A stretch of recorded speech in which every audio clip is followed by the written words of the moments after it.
Welcome back to another technical video. Today I'll be going through your questions, answering them and hopefully finding that solution that you're looking for.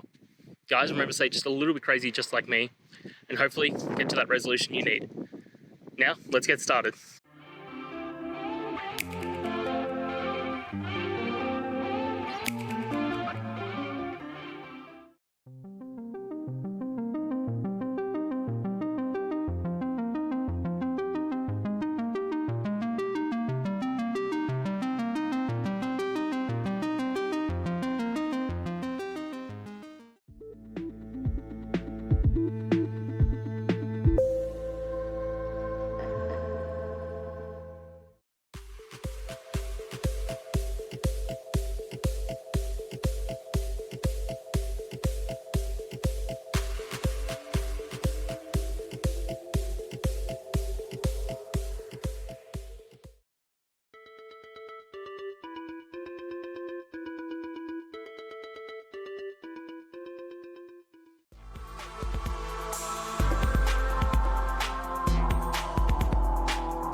And that's it, guys.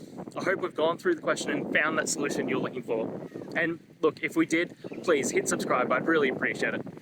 And until the next time you need technical help, I hope you have a good one. Cheers.